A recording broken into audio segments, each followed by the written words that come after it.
Hello दोस्तों, मैं हूं श्याम भाटिया। आप सभी का स्वागत करता हूं ई अकेडमी 123 पर।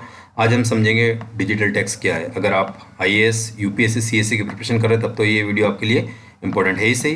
बट अगर आप स्टेट पीसीएस की प्रिपरेशन कर रहे हैं तब भी आपके लिए इक्वली इंपॉर्टेंट है। ठीक है, स्टार्ट करते हैं। ये मेरी अपनी प्रोफाइल है। ठीक है, 5 ईयर से ज़्यादा एक्सपीरियंस है इस फील्ड में। और अपन स्टार्ट करते हैं। What is the tax. Tax का कुछ स्ट्रक्चर में समझाता हूँ कि टैक्स किन चीज़ों पर लगता है। सपोज दैट कि कोई कंपनी है, उसने मान लो कि 100 रुपीज़ का क्या करा, कारोबार करा। फॉर एन एग्जाम्पल कि 100 रुपये का सामान बेचा, ऐसे मान लो। तो 100 रुपये पर ही सरकार टैक्स नहीं लगाई। क्या लगाएगी? सबसे पहले प्रॉफिट पर टैक्स लगाया। तो कहाँ पर टैक्स लगता है ये याद रख लीजिएगा आप अपने दिमाग में कि हमेशा जो सरकार है या जो भी टैक्स बॉडीज़ है, टैक्स इम्पोजिंग बॉडीज़ है, वो कहाँ पर लगाती है टैक्स? आप पर लगाती है प्रॉफिट पर। जितना आपकी कंपनी, अपनी फर्म, आपकी प्रोप्राइटरशिप ने या आपके जो कुछ भी जहाँ पे अर्निंग होती है, उस अर्निंग से जितना प्रॉफिट हुआ है, प्रॉफिट पर टैक्स लगता है, न कि आपके एक्सपेंडिचर पे लगता। तो सपोज दैट कंपनियां क्या करती थी कि 80% अपने पास, मान लो कि अपन ने अपने दिखाया कि ये 80% अच्छा रहेगा as compared to the rupees. तो ये 80% मान लो कि आपका खर्च हो गया। तो अब कितना बचा? प्रॉफिट 20% बचा। तो सरकार जो है, गवर्नमेंट जो है, वो 20% पर ही टैक्स इम्पोज कर सकती है, 80% पर नहीं। तो ये क्या है? ये है टैक्सेबल। इसी पर आपको क्या लगाया जा सकता है? आपको टैक्स देना है। यस, याद आया कि नहीं आया ये बात? ये याद रख लेनी है रट्टा मार के। ठीक है, तो ये टैक्स का एक स्ट्रक्चर था अब तक का जो अपन देखते आ रहे हैं। तो 20% पर टैक्स लगा। लेकिन कुछ मक्कार कंपनियां क्या क्या करती है, जो अच्छे अच्छे एमएनसी है, वो क्या करती है कि अलग अलग कंपनीज में उन्होंने ऑफिस खोल रखे हैं और ज़्यादातर वो वहाँ पर शो करती है जहाँ पर टैक्स हेवन कंट्रीज है। जैसे मान लो कि आयरलैंड हो गया, वहाँ पर उनका ऑफिस हो गया। कारोबार कहीं और कंट्री में कर रहे हैं लेकिन वहाँ पर है, तो वहाँ पर शो कर दिया कि ये अपना इतना प्रॉफिट हो। और उसमें भी प्रॉफिट कितना, जैसे ये 80% है तो 80% नहीं दिखाएंगे, वो दिखा देंगे इसको कितना, 95% हमारा खर्चा हो गया, यानी एक्सपेंडिचर हो गया। 95% एक्सपेंडिचर हो तो कितना बचा यहाँ से दोस्तों? ये 20% वाला 5% बचा। तो 5% पर सरकार क्या टैक्स लगाएगी टैक्स, लेकिन सरकार को टैक्स का नुकसान हो गया, है ना। और जाहिर सी बात है कि ये 5% ही टैक्सेबल है। और ये भी यहाँ नहीं, मान लो कहीं और ऑफिस है किसी और कंट्रीज में, जैसे मान लो कि आयरलैंड होगा, वहाँ पर तो और भी हल्का टैक्स देना, कम टैक्स देना। तो ये क्या करती थी, इस प्रकार से टैक्स चोरी का स्ट्रक्चर बनता है इंटरनेशनली। ठीक है, लेकिन कॉन्सेप्ट क्या है टैक्स का, मैं ये पहले समझाता हूँ।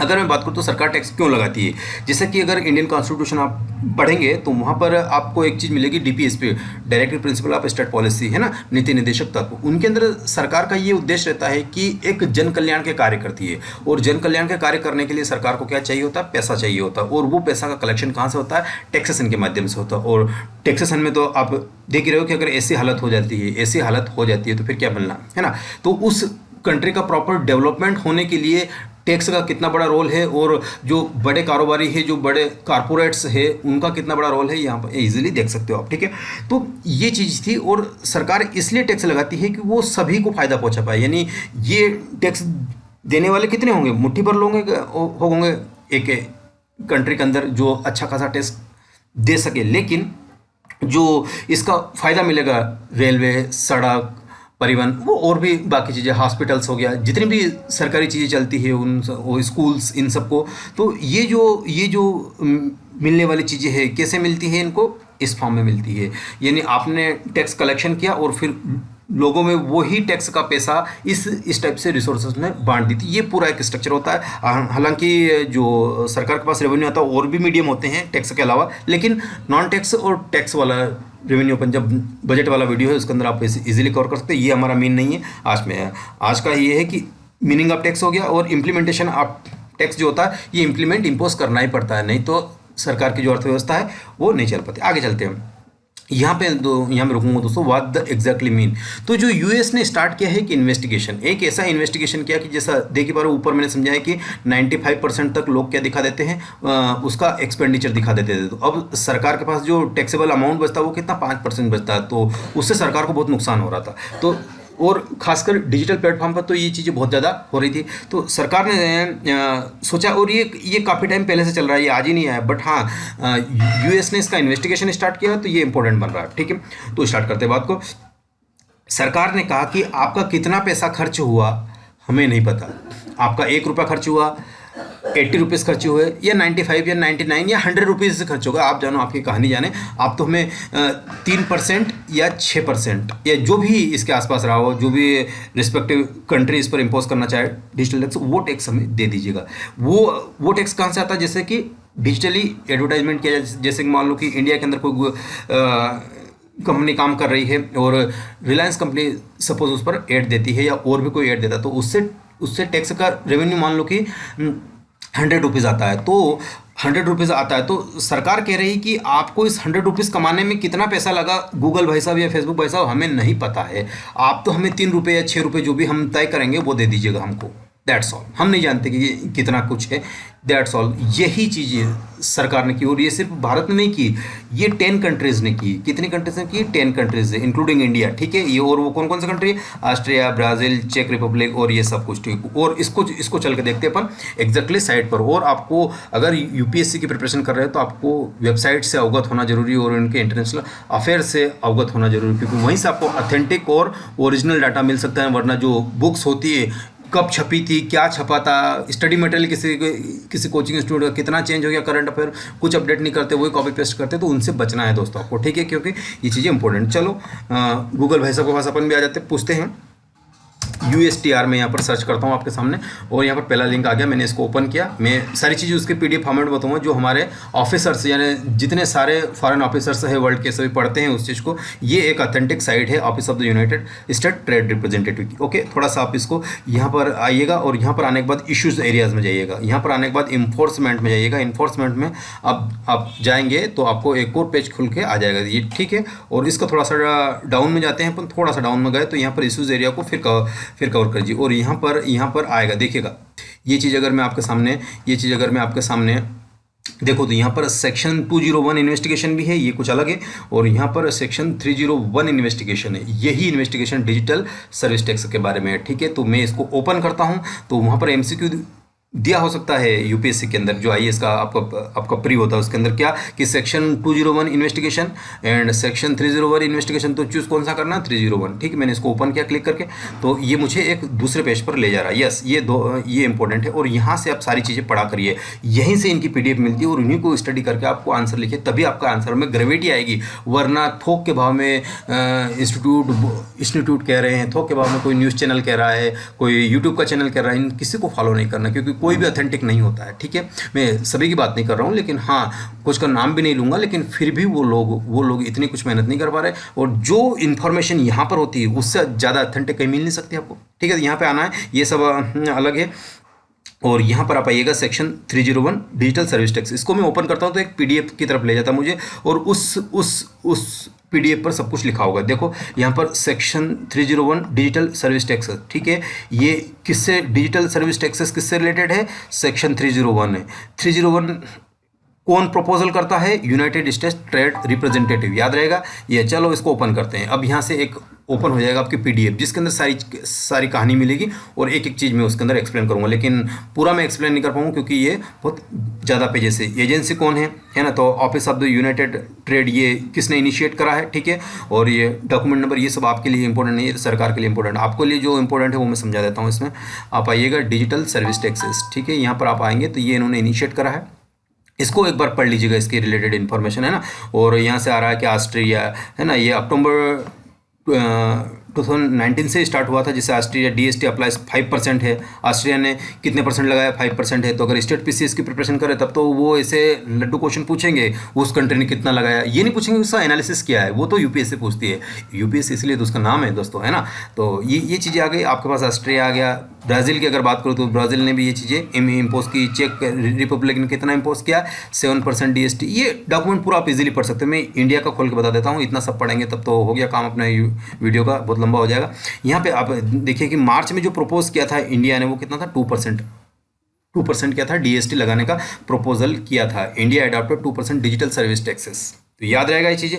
और the tax only applies on the non resident companies, Google, Facebook, like that, है ना। तो इसी से US गवर्नमेंट ने कहा है कि आप टारगेटेड डिस्क्रिमिनेशन कर रहे हो। ये चीज़ आगे अपन पढ़ेंगे। तो cover the online sales goods service tax aim to the person in India, ठीक है।